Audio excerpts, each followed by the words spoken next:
Bonsoir. Grand Carrefour, nouveau numéro, mesdames et messieurs, merci de nous choisir encore sur la radio-télévision d'État Santé. Eh bien, le rendez-vous de 2020 attise déjà la curiosité, cristallise les débats politiques et pose beaucoup de questions sur les éventualités de la présidentielle 2020 prochain au Togo. Eh bien, présidentielle de 2020, appel de l'ONU à l'État togolais, processus de la décentralisation. Voilà, trois questions phares qui feront l'objet de cet entretien cet après-midi dans votre émission Écran et Carrefour. Pour y aller, nous avons sur ce plateau notre invité, M. Kessinoto Joannes Bavon, secrétaire général du FAR, Front des architectes pour la République. Pasteur Bavon, bonsoir. Merci d'être encore à ce plateau avec nous. Bonsoir, M. Dudonné. Bonsoir à toutes et à tous. Merci d'être là. Bonne tradition. Ça a toujours été un plaisir d'être chez soi. Alors, M. Bavon, nous commençons très rapidement par cette question. Selon l'ONU, certaines dispositions du projet de loi sur les manifestations publiques et pacifiques au Togo, notamment l'article 9, 10, 12, 13 et 17, doivent être revues pour être précis.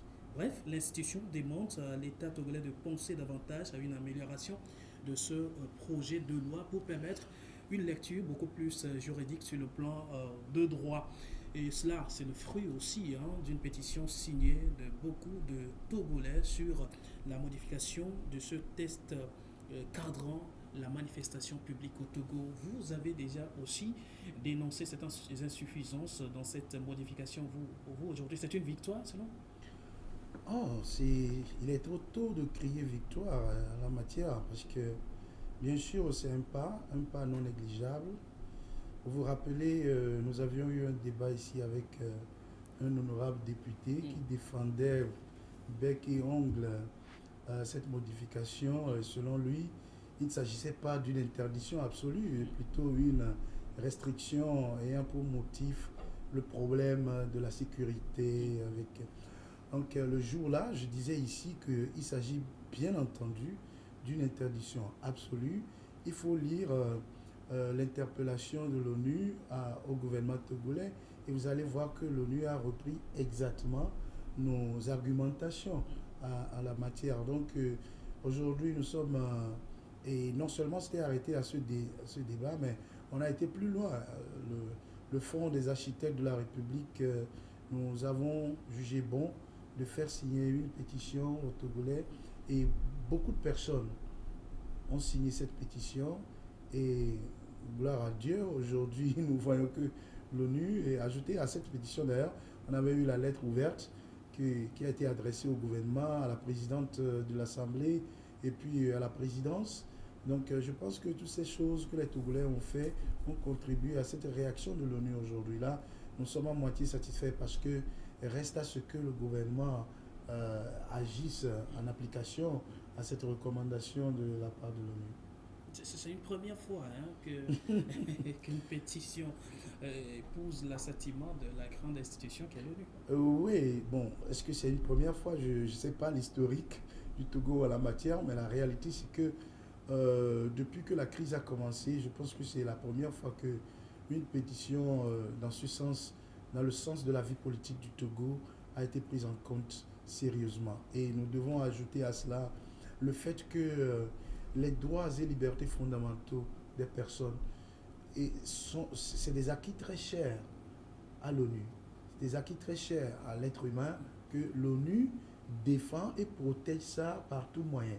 Je vous l'avais dit ici le jour-là, qu'en voyant réellement les articles qui ont suivi dans cette modification, c'était clair que visiblement on est dans une situation d'interdiction absolue, ce qui ne peut jamais être accepté en aucun cas. Vous verrez que le rapporteur spécial en la matière des droits, dans un contexte antiterroriste, aussi a signé cette recommandation de l'ONU. Donc c'est pour dire que ces personnes ont rejeté les motifs que le gouvernement togolais a donnés pour soi-disant interdire ces manifestations.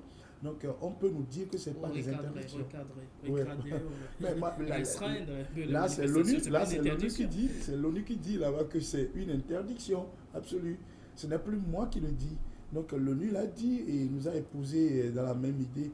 En tout cas, c'est satisfaisant parce que les Togolais ont réagi à cette pétition.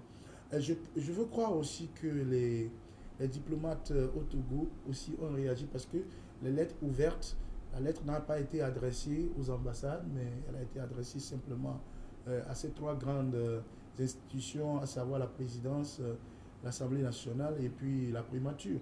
Mais ils se sont saisis de cela et ils ont quand même réagi. C'est intéressant. Ici, je veux conclure en disant que une opposition qui représente le peuple togolais à l'Assemblée nationale, je disais le jour-là, et je veux le dire encore aujourd'hui, que une opposition qui représente le peuple togolais à l'Assemblée nationale doit défendre l'intérêt du peuple. Mais lorsque une opposition, parce qu'elle trouve son intérêt déjà, alors se met à défendre l'indéfendable et à justifier l'injustifiable. C'est ce qui se passe. Parce que personne ne s'attendait à ce que l'ONU réagisse à ce que nous disions en ce moment.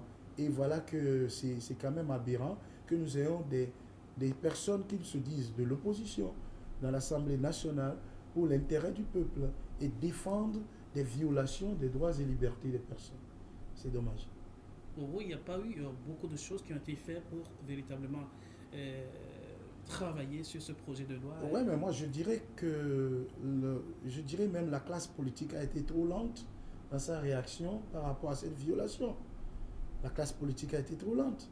Parce que nous ne sommes pas un parti politique, je ne suis pas un opposant, on dirait, aguerri, comme certaines personnes sur la scène. Mais on s'attendait à des réactions réelles des personnes qui ont fait la politique dans le pays pendant longtemps. C'est vrai, tout le monde pourrait le faire, mais on s'attendait à des réactions violentes. Il devrait y avoir des réactions violentes. Mais la classe politique a été très molle et très lente là-dessus. Et là où le bas encore le plus blessé, euh, dans, notre, dans notre point de vue, c'est que l'opposition qui est à l'Assemblée, cette opposition, aussi minoritaire soit-elle, doit se rappeler que d'une manière ou d'une autre, elle représente l'intérêt du peuple togolais. Ben, quel que soit l'intérêt qu'ils ont à gagner aujourd'hui, personnellement, ils ne doivent pas oublier qu'ils sont là pour le peuple.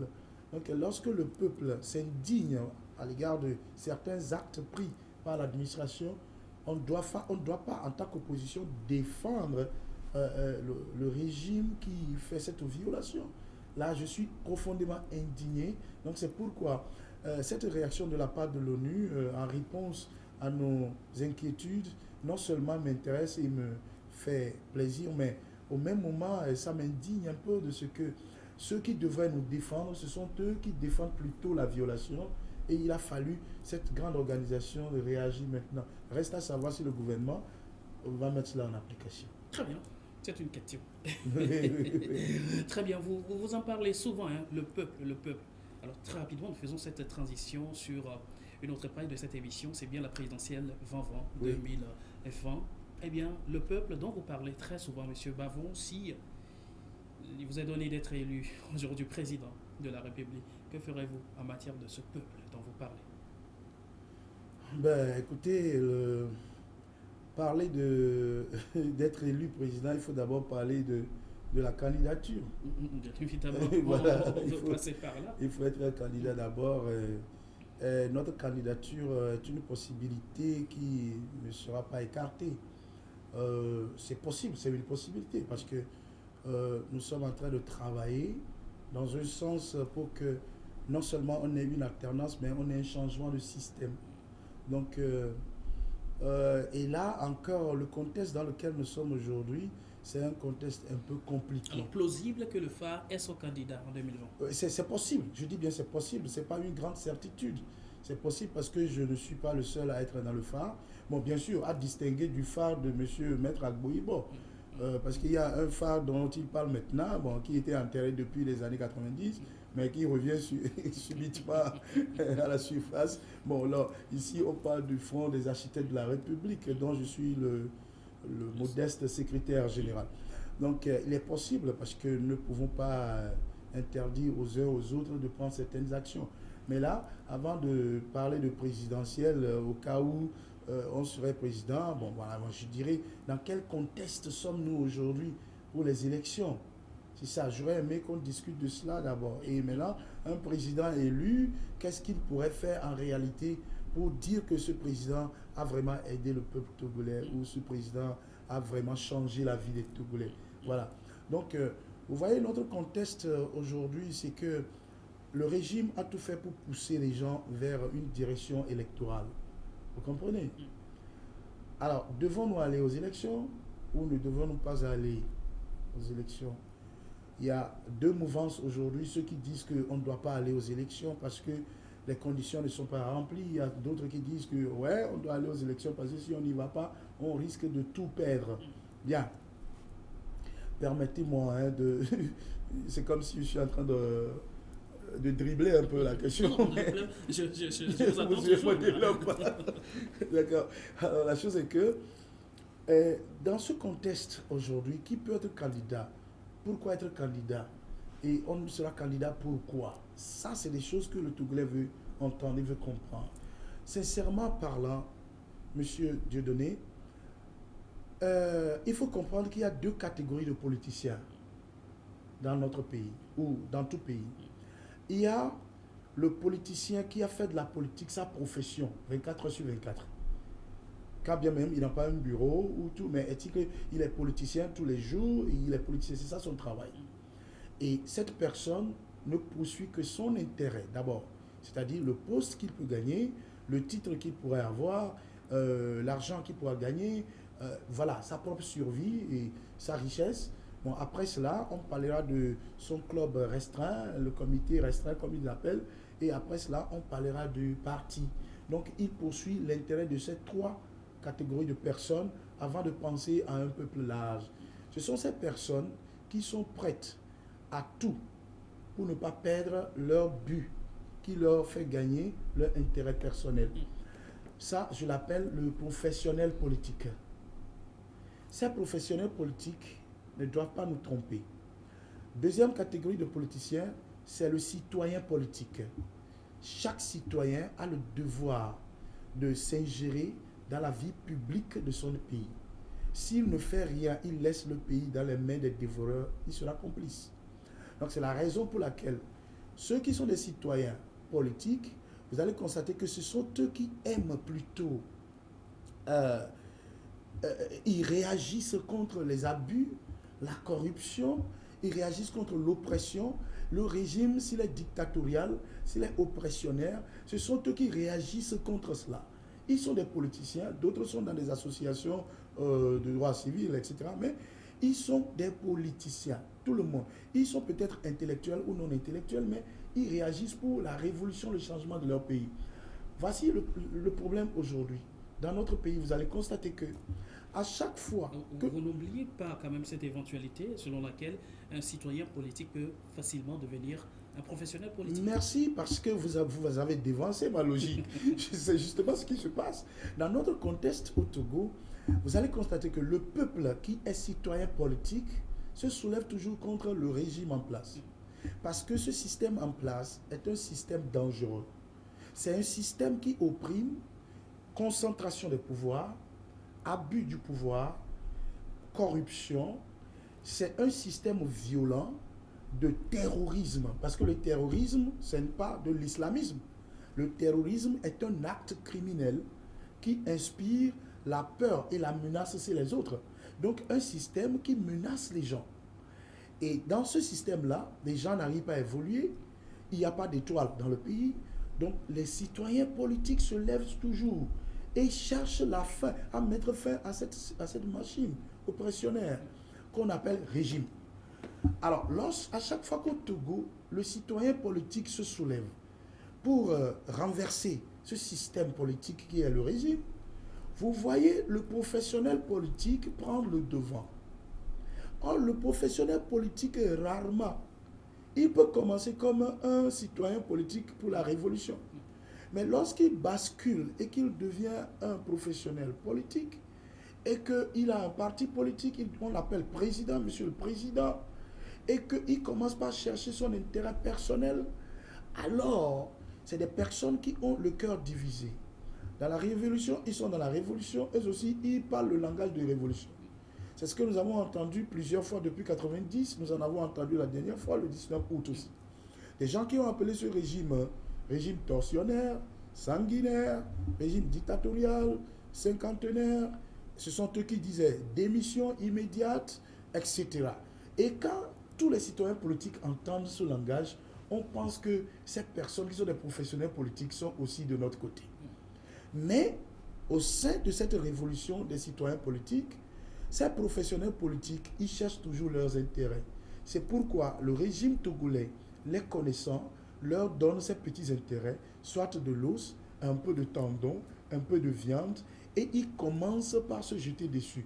Pourquoi? Parce que le professionnel politique, parce qu'il lutte pour son intérêt, il est toujours permanemment dans la compétition contre ses concitoyens.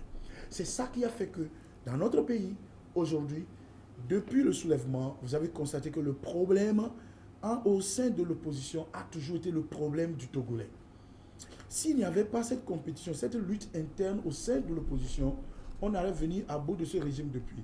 Vous vous rappelez, entre-temps, je vous avais dit ici que nos sources à la CEDEAO, nos informateurs à la CEDEAO nous avaient dit que le problème du Togo, ce n'est pas le régime togolais. Que le problème du Togo, c'est les opposants togolais. J'ai tiqué, je n'ai pas été d'accord avec le monsieur. Il m'a dit, mais mon frère, moi je suis ici pour vous. Je vous informe, je vous dis la vérité. C'est des personnes, on ne sait pas où ils vont, on ne sait pas pourquoi ils luttent. À chaque fois qu'on leur fait une proposition, et dès qu'ils voient que la proposition va dans le camp d'un autre, de l'opposant, immédiatement, ils réagissent contre cette proposition.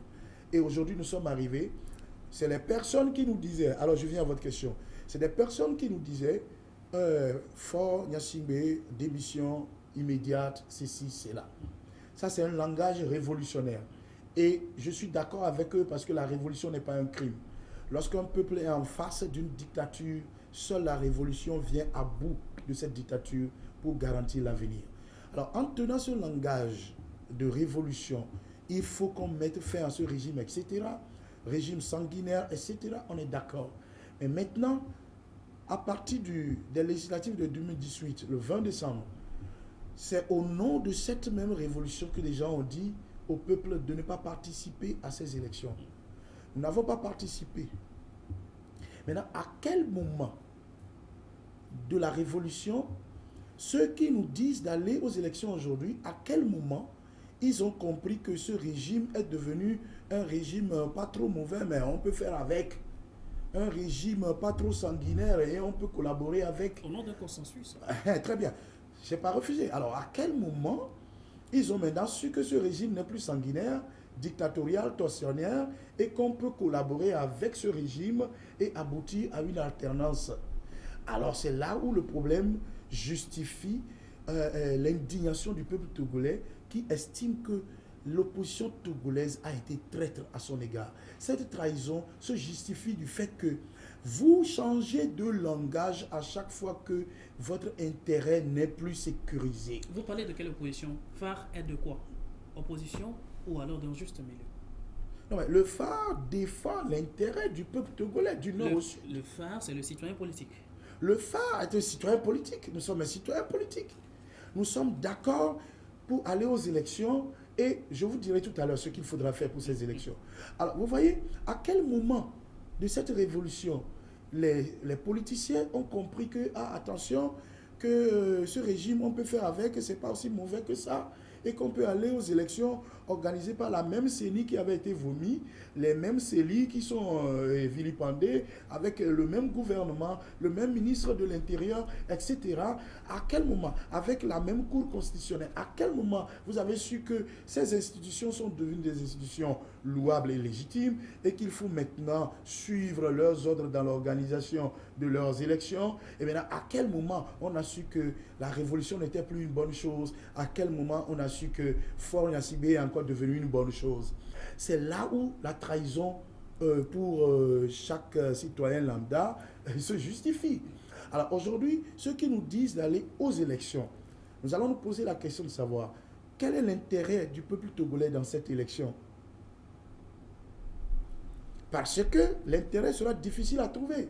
Parce que nous avons face à nous un régime qui est bien verrouillé avec l'argent détourné du pays, un régime, une machine de fraude, une machine de corruption, une machine d'achat des consciences, une machine d'achat.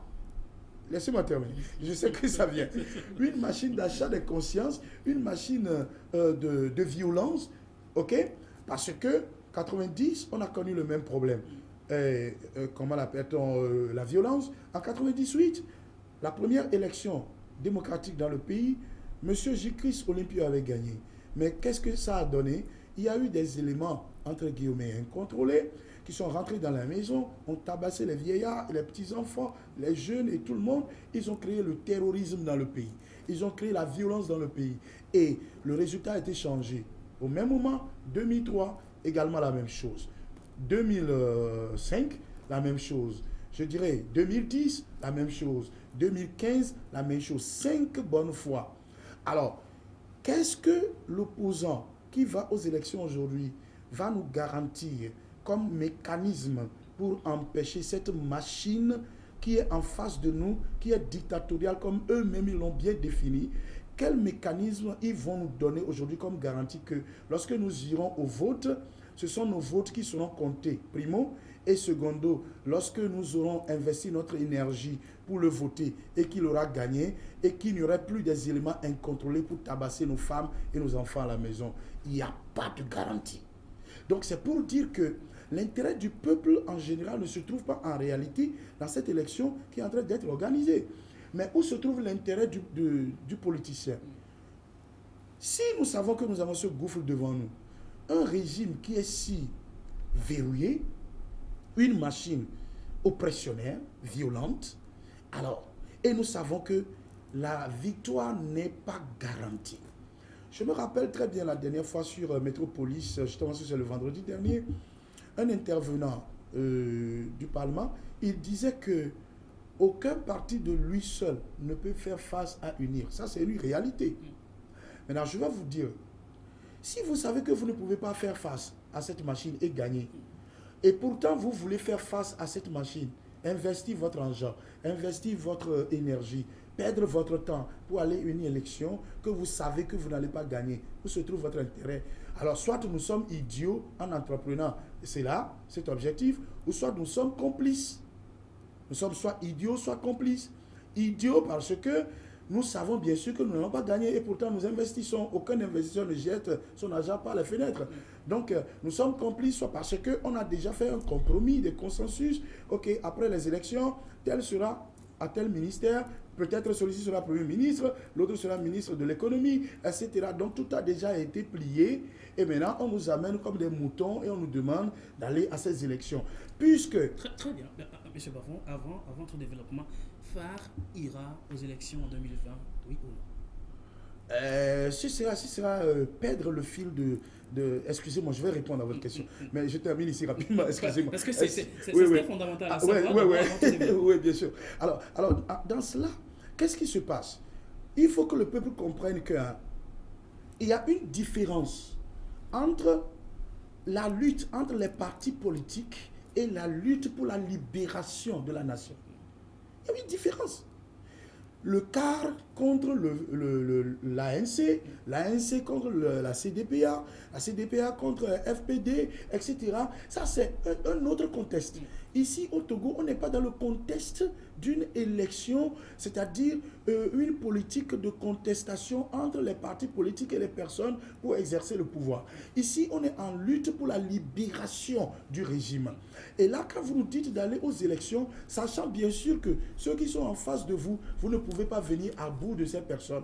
Cela veut dire que vous êtes en train de nous tromper quelque part. Et où se trouve la tromperie? La tromperie se trouve exactement dans votre intérêt, l'intérêt de ces candidats-là, dans ces choses qu'ils ne peuvent pas nous dire. Parce que personne ne peut investir sans espérer un intérêt. Il y a un intérêt dedans. Pourquoi je dis qu'il y a un intérêt dedans? Il y a un intérêt parce que, je vous dirais, le principe approprié pour aller aux élections dans notre contexte actuel, pour répondre à votre question concernant le phare pourra aller aux élections. J'ai dit c'est une possibilité. Nous pourrons aller aux élections, mais à quelles conditions? À condition que le phare se joigne à tout soulèvement, toute lutte pour garantir et arracher une élection libre et transparente. Parce qu'on ne peut pas aller aux élections. Et si lutte n'y est plus? qui vous dit qu'il n'y aura pas lutte? Moi, je vais vous dire quelque chose. Nous venons d'avoir le résultat. C'est vous qui m'avez informé. Vous avez vu la réaction de l'ONU par rapport à nos pétitions, à notre lettre ouverte. Et pourquoi? Parce que si le peuple ne réagit pas, l'extérieur et les organisations internationales ne réagissent jamais.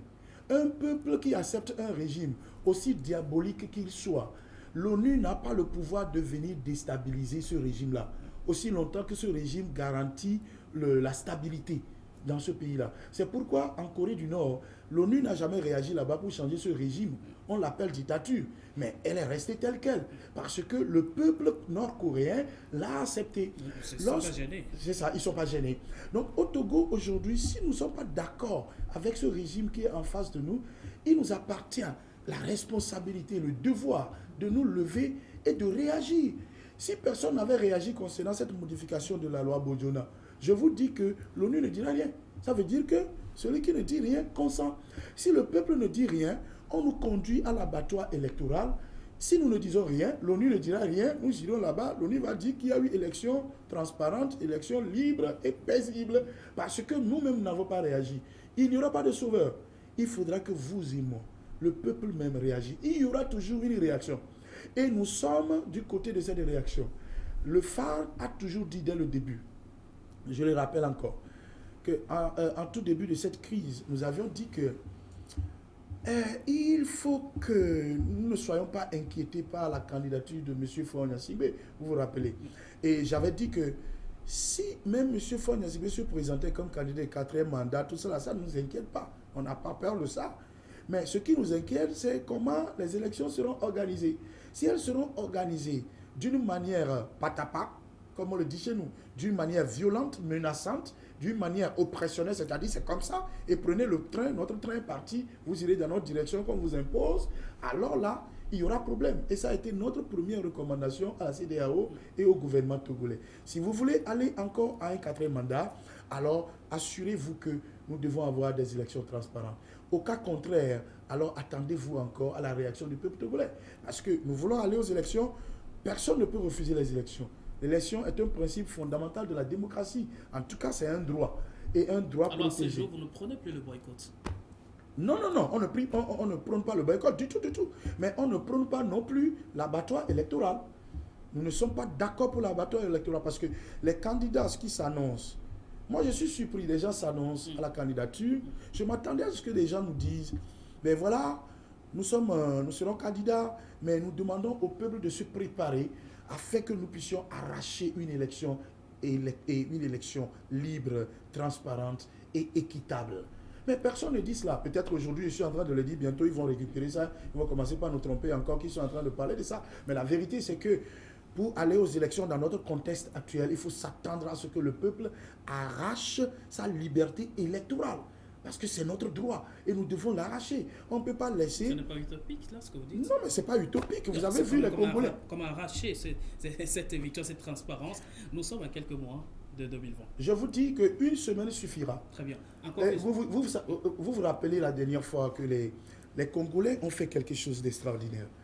Le gouvernement a voulu encore imposer son candidat aux Congolais.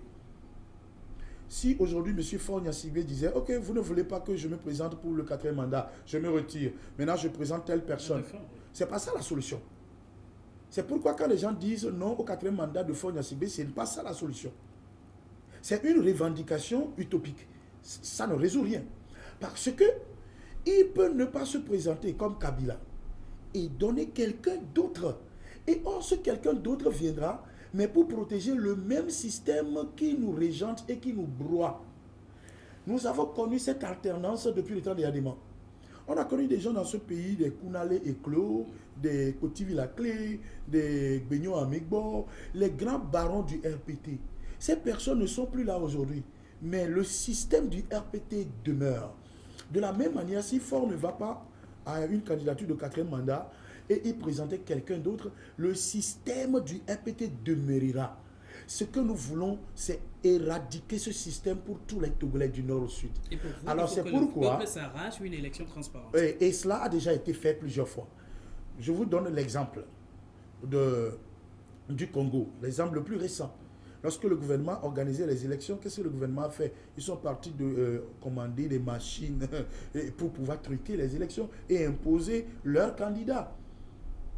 Mais quand le peuple s'est soulevé, et ça n'a pas été le cas. Il y a eu des machines qui étaient brûlées, vous vous rappelez? C'est le droit du peuple. Il n'y a pas d'institution au-dessus du peuple. Le peuple est la première institution dans un État. C'est le peuple qui est la première institution. S'il y a la CENI, on a la Cour constitutionnelle, on a les CELI, on a le gouvernement, on a le ministère intérieur, tout ça là, ils ne sont pas au-dessus du peuple. C'est pourquoi il appartient au peuple de renverser l'ordre dictatorial qu'on veut lui imposer. Vous comprenez la situation? Donc, je ne prône pas le boycott électoral, non, mais je ne prône pas non plus l'abattoir électoral. Comment garantir cela? C'est pas évident. Ben, c'est évident. Il suffit seulement que... Vous ne voyez pas que le phare se fait mener par le jeu de, comment dirais-je, du politique professionnel, comme vous le disiez tantôt, parce que déjà en décembre 2018 dernier, l'opposition professionnelle dont vous parlez, ou alors de politique professionnelle dont vous parlez, avait demandé un boycott, un refus de recensement. Oui. Le phare était dans cette logique aussi. Oui. Mais tout compte fait, il y a eu quand même élection le 20 décembre dernier. Oui. Ok, après ce 20 décembre, il doit y avoir les municipales. Oui. Et bien, ce même politique professionnel Oui. a appelé Oui. aux enrôlements.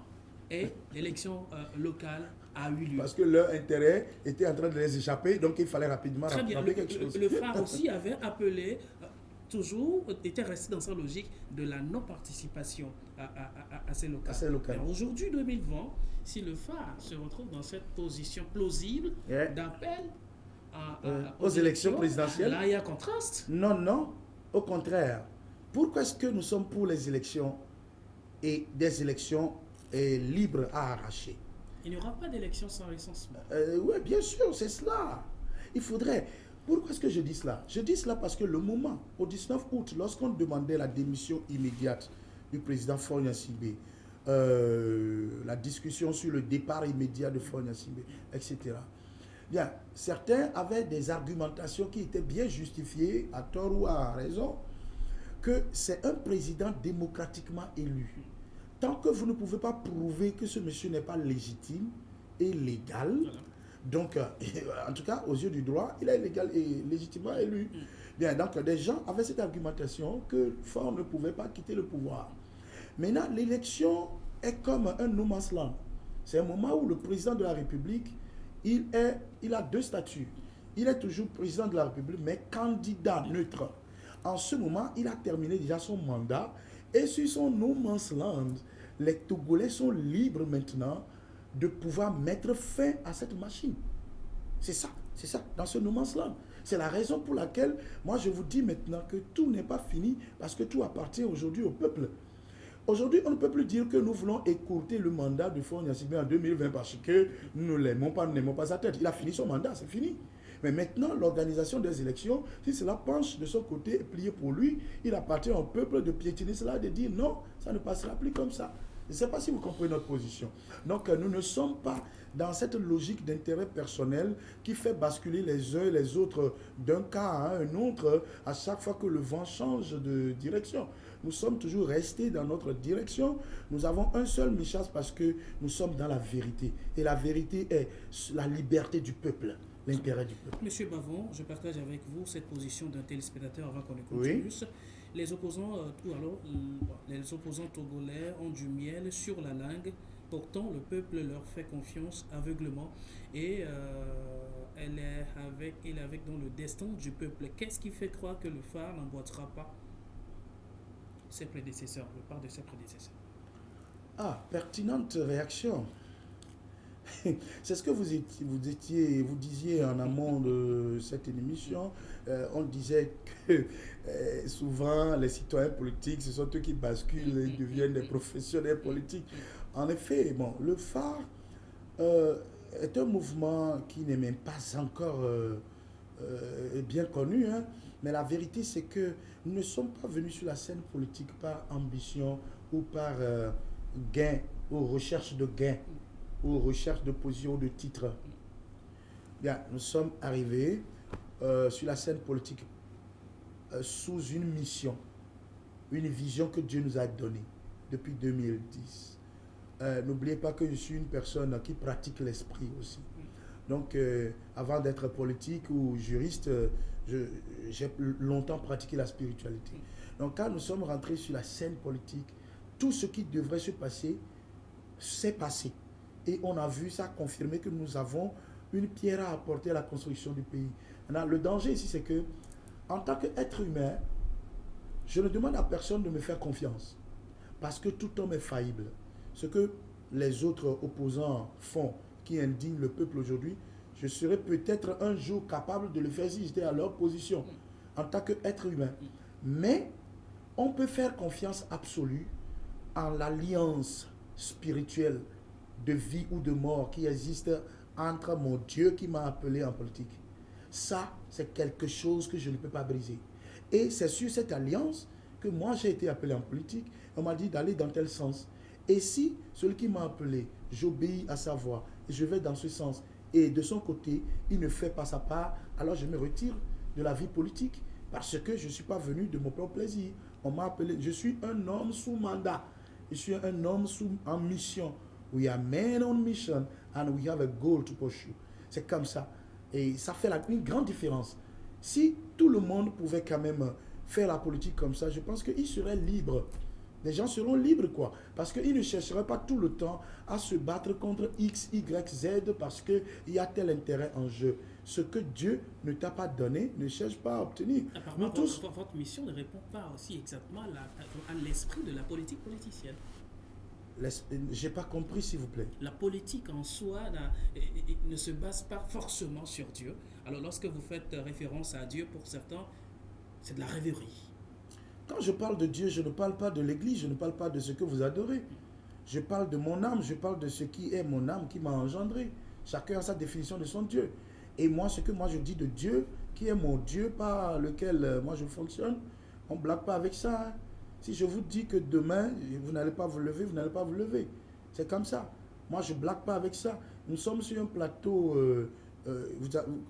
international, parce que je pense que vous êtes sur satellite. Si vous n'êtes pas, je vous le souhaite. Bon, est-il que nous sommes sur un plateau international? La vérité est qu'il y a des sorciers, il y a des charlatans, il y a toutes sortes de praticiens spirituels qui me regardent. Et quand même, ils connaissent un peu mon poids en esprit. Moi, je ne blague pas avec ça. Je ne fais pas église, je ne fais pas ces erneries-là, je ne fais pas ça. Très bien. Je pratique. Alors, quand je vous dis que je viens en politique parce que j'ai une mission, ma mission, justement, c'est ça qui a fait que je n'ai pas basculé jusque maintenant. Vous imaginez? Je n'ai pas basculé jusque maintenant. Je n'ai pas basculé parce que je ne suis pas parce qu'on m'a présenté tel intérêt, on m'a présenté tel poste, ou on m'a présenté tel... On dirait que le temps n'a pas encore joué contre vous. Écoutez, qu'est-ce que vous voulez que je dise? Vous voulez que je vous dise qu'un jour, je vais vendre les Togolais pour prendre un poste de Premier ministre et continuer dans ce système? Si c'est ce système que je dois servir, mieux vaut que j'aille dans un pays étranger et être un mécanicien ou faire quelque chose d'autre. Très bien. Parce que c'est un système que mon âme a vomi, c'est un système que ma mission qu'on m'a donné ne me permet pas de servir. Très bien. Un téléspectateur qui dit « Bonsoir, j'aime bien votre émission. Bavon a tout dit, que le Seigneur le protège. » Amen. Merci. Très bien. Alors, aujourd'hui, la question, elle est là. Est-ce qu'il faut aller à cette élection à candidature unique de l'opposition? D'abord, vous l'avez dit tantôt, il ne faut pas faire foi à cette opposition pour obtenir une quelconque alternance en 2020. Mais la candidature unique de l'opposition se pose aujourd'hui comme un débat important. D'aucuns disent oui, d'aucuns non. Oui, d'accord, puisque je viens d'expliquer déjà le mécanisme par lequel on peut aller à cette élection unique. Un mécanisme d'arrache des élections libres et transparentes par le peuple. D'abord, alors s'il faudrait que l'opposition aille avec candidature unique, il y a un problème ici. L'élément nouveau qui vient s'ajouter à notre organisation électorale au Togo, c'est l'élément du scrutin à 2 tours. Tout à fait. Le scrutin à 2 tours devrait permettre en réalité à l'opposition de gagner l'alternance. C'est possible.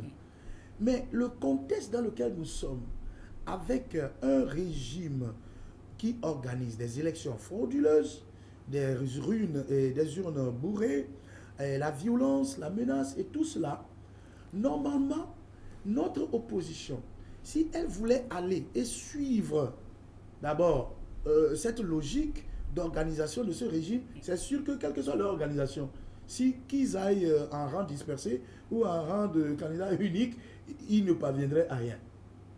On est d'accord là-dessus. Ils ne parviendraient à rien. Parce que même si l'organisation de candidats unique arrivait à battre fort Gnassingbé au premier tour, il y aura toujours des éléments incontrôlés qui changeront les résultats. Donc on est d'accord là-dessus. Mais en temps normal, lorsque il y a démocratie dans le pays, comme en France, comme au Ghana, comme au Bénin, nous pouvons commencer par citer ces exemples autour de nous, alors ce serait bien.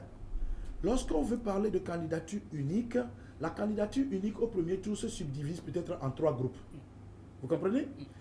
Ça doit se diviser en 3 groupes. Nous avons le groupe A, B, C. Or, le groupe B, le groupe AC, c'est que c'est le groupe B qu'on va promouvoir au deuxième tour. Et pourtant, eux aussi, le groupe A et le groupe C aussi font campagne séparée au premier tour pour quand même, je dirais, réduire un peu l'électorat du régime. Voilà, du pouvoir en place. Alors, pour pouvoir aller au deuxième tour et supporter le groupe B comme candidat unique. C'est comme ça que ça fonctionne. Mais dans notre cas ici, on ne parlerait même pas de candidat unique dans la mesure où les individus ne sont pas dans la logique de changement de système, mais ils sont dans la logique de contestation interne entre eux pour exercer le pouvoir. C'est la raison pour laquelle on n'arrive pas à comprendre pourquoi des individus barbus, nos adultes et nos prédécesseurs, nos doyens qui ont fait la politique et qui nous enseignent la politique, ces mêmes personnes n'arrivent pas à s'entendre sur les moindres points. Parce que les gars font la politique, ils ne font pas la révolution. Si c'est la révolution, quand bien même vous et moi, nous ne sommes pas du même parti, mais puisque nous luttons pour le même but, on va s'entendre et atteindre le but d'abord, et après, on va discuter de nos idéologies. C'est ça le problème au Togo. Donc, nous avons des partis politiques, chacun lutte pour son intérêt. C'est pourquoi il y a trop de traîtres dans leur sein. Dès qu'ils disent quelque chose, quelqu'un se lève et va le vendre au parti, au pouvoir. Dès qu'ils font un plan, quelqu'un se lève et va le vendre. C'est pourquoi, au milieu d'eux, dès que quelqu'un amène une bonne idée, les autres n'acceptent pas. C'est comme si on veut l'épauler pour qu'il soit au devant de nous tous. Non, puisqu'ils sont en lutte entre eux pour le pouvoir. C'est pourquoi, en réalité, nous avons une opposition pitoyable parce qu'elle ne comprend pas sa vocation. Alors, le phare est pour une candidature unique, mais ne l'encourage pas trop dans ce contexte. Oui, dans ce contexte, c'est difficile, quoi. C'est difficile. Bonsoir, eh bien, l'émission, j'apprécie beaucoup. Quand est-ce que vous pensez débrayer, qu'est-ce qu'il veut dire, débrayer le terrain pour lancer les activités de sensibilisation? Vous comprenez ce que le téléspectateur veut dire par les sensibilisations? Oui, je comprends ce qu'il veut dire. En réalité, est-ce que les Togolais ont besoin de sensibilisation? Non. Voyez-vous, c'est en cela que le travail que Maître Tikpi a fait a été un travail colossal. Soyons sérieux et soyons honnêtes. C'est un travail qui a porté beaucoup de fruits. Parce qu'il y a beaucoup de choses qui ont été apportées au su des Togolais qui étaient dans une ignorance absolue par rapport à la gestion du pays, par rapport à ce régime qui nous régente. Mais à partir du 19 août, tous les Togolais ont été sensibilisés. Personne ne veut plus de ce pouvoir, sauf ceux qui en profitent et qui ne sont qu'une minorité. Donc aujourd'hui, les Togolais sont sensibilisés. Si vous dites qu'il faut les sensibiliser, ça c'est encore une perte de temps. Sauf peut-être des personnes dans des lieux reculés. Il y a des petits villages aujourd'hui qui ne savent même pas qu'il y a des morts, etc. Bon, donc c'est des personnes comme ça qu'on pourrait sensibiliser. Mais en grande majorité, les Togolais savent que ce régime doit partir. Mais ce que nous devons faire aujourd'hui, c'est que l'opposition aujourd'hui doit connaître et comprendre sa position. C'est que c'est une opposition. En 2010, l'ANC et l'UFC, non je dirais voilà, c'était l'UFC. L'UFC était tellement enraciné dans tout le Togo. Entre 2011 et 2015, l'ANC a pris la relève, profondément enraciné dans tout le Togo. Bon, mais qu'est-ce que ça a donné en 2015? Ça n'a pas donné de résultat. Maintenant, aujourd'hui, où vous-même par vos scandales personnels, interne, vous vous êtes exposé au grand public. Même votre électorat, la grande majorité s'est détournée d'eux. Pourquoi je dis ça? Il ne faut pas confondre le peuple aux militants d'un parti. Les militants souvent sont peut-être cinquantaine ou 100 ou peut-être 1000. L'ANC aujourd'hui peut avoir des militants réels, actifs, peut-être 2000 ou 3000 dans tout le Togo. Mais c'est l'électorat populaire qui a toujours été convaincu par ces 1000 militants-là et qui votent pour l'ANC. Alors aujourd'hui, il y a un grand travail à faire. La sensibilisation dont parle le téléspectateur, c'est aujourd'hui une question de donner une confiance nouvelle aux Togolais. Parce que les cœurs sont brisés et les gens ne veulent même plus entendre parler de l'opposition, sauf ceux qui sont des militants dans ces partis. Merci. Alors bonsoir, je voudrais savoir si le FA pense faire alliance avec d'autres partis politiques de l'opposition à l'approche de la présidentielle 2020. Ouais, à condition que certaines choses ou certains facteurs soient réunis. Vous savez, personne dans le contexte actuel ne peut rien faire seul. Ça, c'est la vérité. Mais à condition que ce soit pour la libération du Togo, du système que nous dénonçons, et que ce ne soit pas pour que monsieur ou le pasteur Bavon et ses collaborateurs arrivent à trouver des postes au gouvernement ou quelque part et qu'on dise que ouais, la politique l'a payé. Parce que le danger qui vient, c'est ça. Hein. Le danger qui vient, c'est ça. Hein. Et permettez-moi de vous souligner cela rapidement pour ne pas oublier. Vous vous rappelez que nous sommes ici aujourd'hui. Si par malheur et par erreur, une bêtise humaine, on laissait encore ce système revenir au pouvoir, vous savez ce qui va arriver? Vous savez ce qui va arriver? Les taxes que vous dénoncez maintenant, vous n'avez rien vu.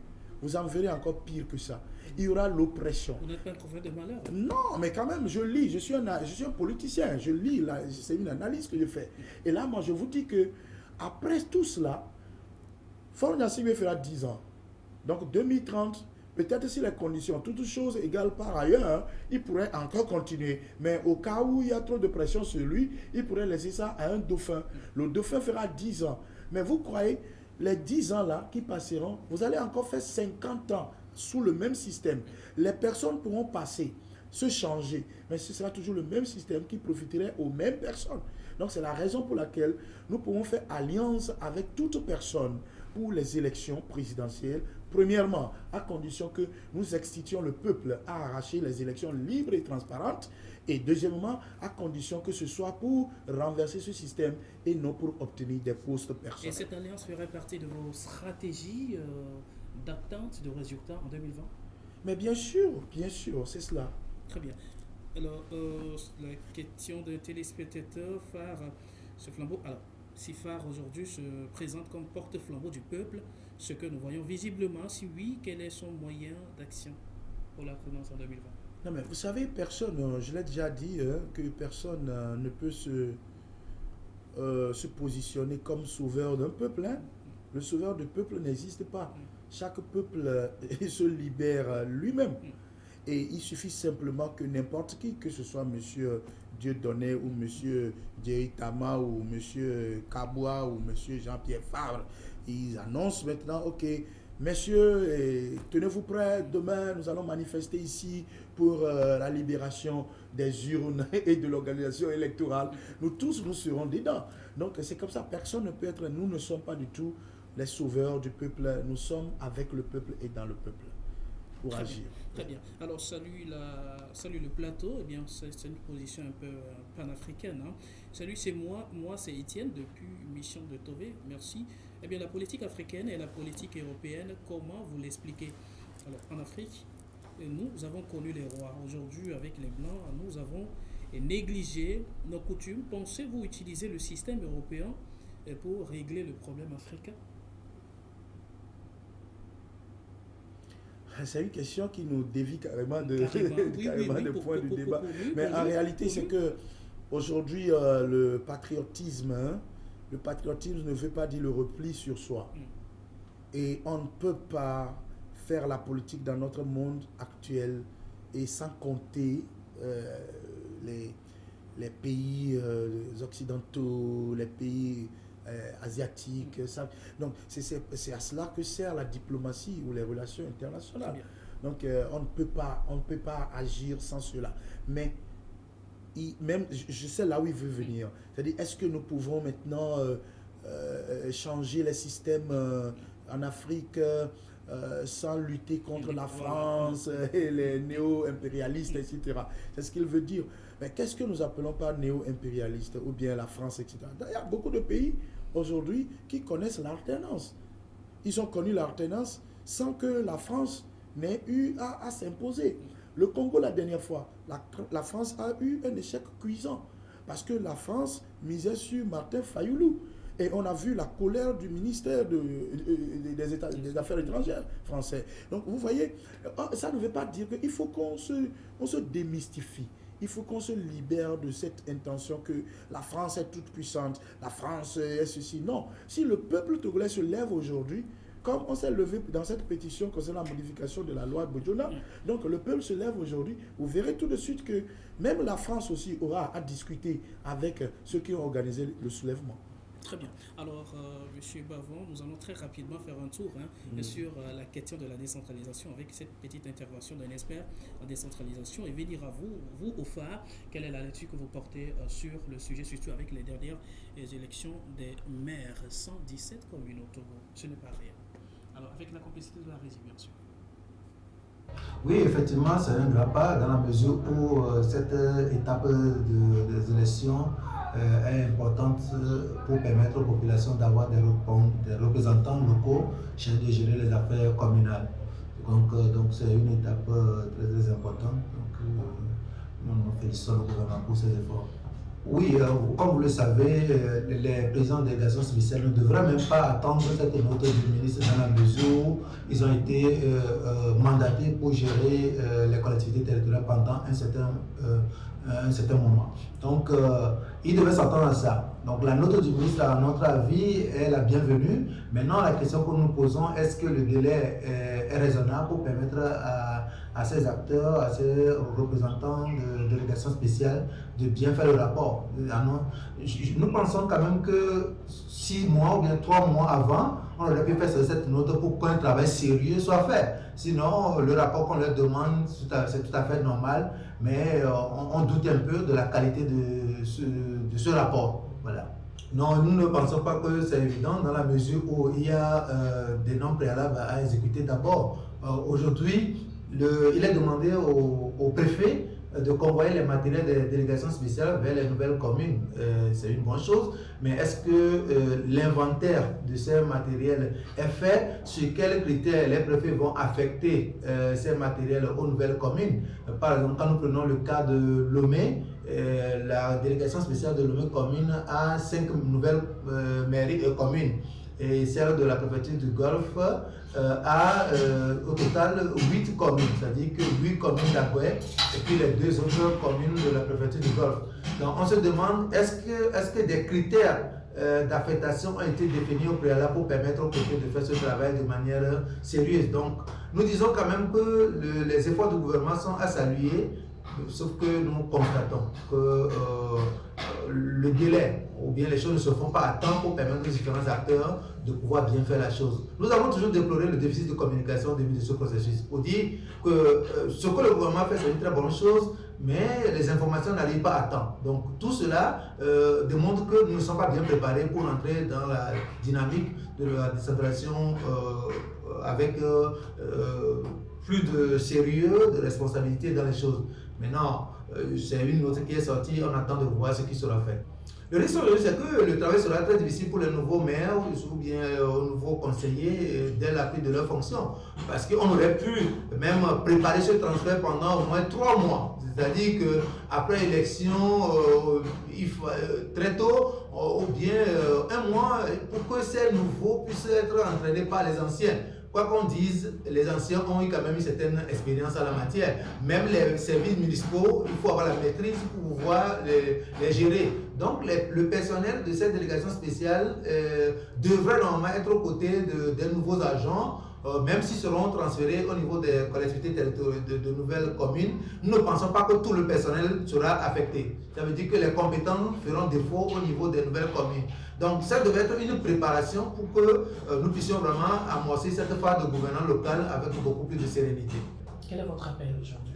Notre appel, c'est d'appeler quand même le gouvernement, surtout le ministre en charge de la décentralisation territoriale, à faire en sorte que ce travail soit bien fait parce que le transfert de compétences dans notre contexte est indispensable dans la mesure où les nouveaux élus ou bien les nouveaux maires ne sont pas expérimentés en la matière. Il faudrait que cette étape soit bien exécutée de manière à ce que les anciens puissent vraiment transmettre non seulement les matériels, mais aussi la connaissance, la connaissance qu'il faut pour que les nouveaux puissent véritablement bien faire le travail dans l'intérieur supérieur de nos populations.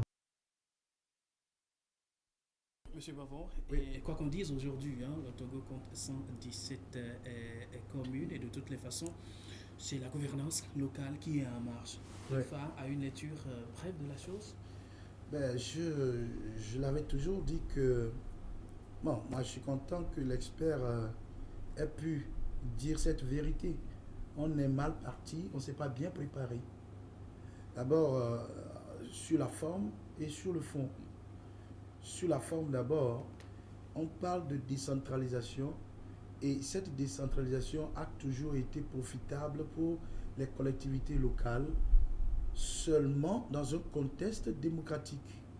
Lorsque en réalité, il y a un régime démocratique où toutes les institutions et les personnes qui les représentent sont soumises à la même loi, et c'est en ce moment qu'on parle de décentralisation, et cette décentralisation profite en réalité aux collectivités locales.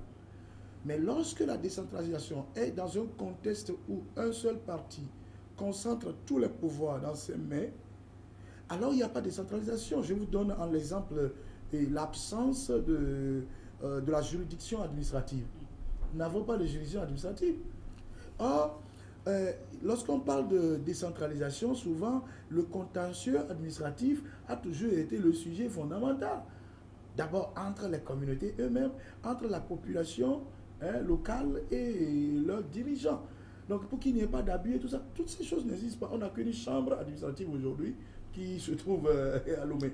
Bon, donc on est mal parti, mal organisé. Maintenant, dans cette forme, dans ce contexte où tous les pouvoirs sont concentrés dans les mains d'un seul parti, voici ce qui se passe. Ce qui se passe, c'est que la décentralisation sera instrumentalisée pour pouvoir avoir la même mise sur tout le pays.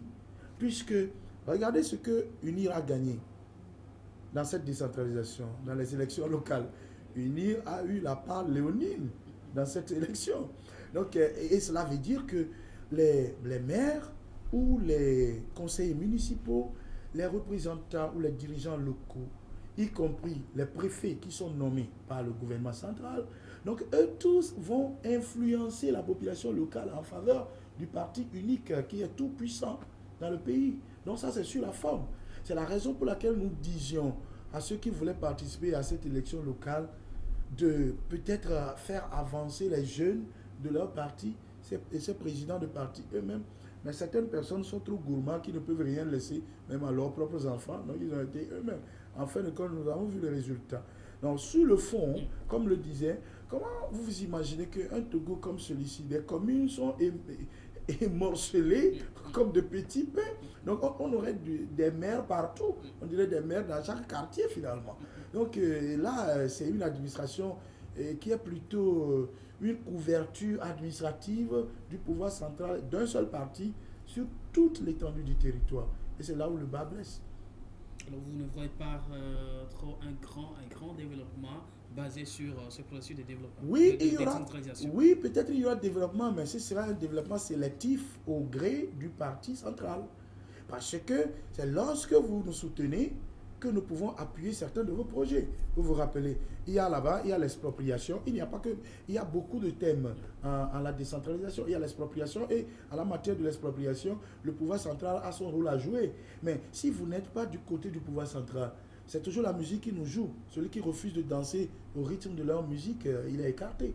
Donc, je ne vois pas vraiment en réalité l'intérêt de cette décentralisation lorsque les choses, les facteurs ne sont pas rassemblés. Que préconise le phare en matière de la décentralisation? Naturellement. Non, mais moi, ce que on y est de toutes les façons. Nous, on y est déjà. Donc, ce que nous souhaitons, c'est que nous puissions mettre fin à ce système. Si nous mettons fin à ce système, vous savez ce qui va arriver? Dans un système démocratique, vous verrez qu'il est facile pour ce développement à la base de se faire, parce qu'il y a des lois qui contraignent et le pouvoir central et les dirigeants locaux. Donc là, il n'y a aucun problème avec les personnes qui sont élues aujourd'hui, mais il y a un problème avec les règles de fonctionnement de cette décentralisation. Monsieur Bavon. Alors je vais finir avec votre question que vous m'avez posée.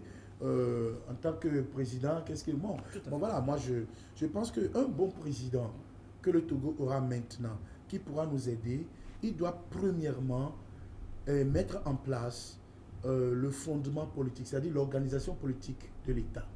Notre organisation politique est une organisation dictatoriale. Donc, il doit y avoir une constitution qui sera maintenant bien moulée, démocratiquement, qui ne va viser personne. Et puis, bon, nous avons déjà une constitution. Maintenant, donc, les modifications qu'il faudra faire, il faudra faire toutes ces choses-là, les institutions. Au même moment, parce que c'est les trois choses-là qui iront ensemble. Il y a l'organisation politique dont je parle maintenant. Il faudra absolument mettre le Togo sur les rails démocratiques. Donc, deuxième chose, il faut rapidement voir la vie économique du pays. La façon dont les choses sont concentrées, les clés économiques sont concentrées dans les mains de plusieurs personnes qui sont au pouvoir. Il faudra décanter tout cela et permettre à chaque Togolais de pouvoir travailler et gagner à la sueur de son front. Qu'est-ce que cela veut dire? Nous sommes en train de parler du PND, on est en train de parler de l'économie, croissance et tout cela. La situation du Togo aujourd'hui ne fait qu'inviter des multinationales, des entreprises internationales, des personnes qui peuvent soutenir ce régime à venir s'implanter. Et quand ils viendront s'implanter, comment est-ce qu'ils vont avoir l'amortissement sur leur investissement? Si ce n'est que par l'évasion fiscale, si ce n'est que par des trafics et si ce n'est que par le soutien de la dictature dans le pays. Alors là, eux, ils ne seront pas taxés. Il y a évasion fiscale ou bien faveur fiscale, mais l'autochtone qui ouvre son entreprise et qui fait concurrence avec l'étranger qui est arrivé, il ne pourra pas avoir gain de cause parce que lui sera taxé et il ne pourra pas s'en sortir. Nous sommes déjà dans cette situation et cette situation économique doit rapidement être vue. Dernière situation qu'un bon président devra faire, c'est que le président doit briser les barrières ethniques, socio-culturelles. Les barrières socio-culturelles, parce que le Togolais aujourd'hui se sent Togolais dans chaque ethnie et non Togolais dans l'ensemble. Quelqu'un qui quitte le sud va au nord ne se sent pas Togolais au nord, il se sent étranger. Le nordiste au sud se sent étranger au sud. Ça, c'est un travail fondamental. Les trois piliers-là doivent être embrassés par un bon président si le Togo doit vraiment démarrer. Pour ne pas dire les grandes lignes du programme de phare au cas où il décide finalement. Non, ce ne sont pas nos programmes. Tout le monde, tout intelligent doit savoir que dans la situation togolaise où nous sommes, ce n'est pas un autre programme. Si nous devons dévoiler nos programmes, on ira plus profondément dedans, mais c'est des choses que tout le monde sait. C'est le profil souhaité. Voilà, oui, c'est le profil souhaité. Monsieur Bavou, votre mot de la fin. Je souhaite à tous les Togolais bon courage et je voudrais que personne ne nous... c'est assez quoi, que personne ne nous conduise encore comme des moutons à une élection bidon parce qu'ils ont leur intérêt dedans. Nous pouvons être militants des partis, mais soyons intelligents, nous devons militer pour le Togo et la population togolaise et encore plus l'avenir de nos enfants d'abord. Je vais terminer en disant, soyons prêts, ayons le cœur dur, ne soyons pas fatigués à cause de certaines personnes qui ont commis des erreurs parce que nous devons tout faire pour mettre fin à ce système cette fois-ci. 2020 ne doit plus être un échec. Assez, c'est assez. Monsieur Kessinoto Johannes Bavon, merci. C'est moi qui vous remercie. Je rappelle, vous êtes le secrétaire général du phare, le Fonds des architectes de la République. Merci d'avoir été dans notre émission. Merci à vous également, chers téléspectateurs, d'avoir partagé ce temps avec nous. Restez toujours là sur la radio-télévision d'État Santé. À très bientôt pour d'autres thématiques.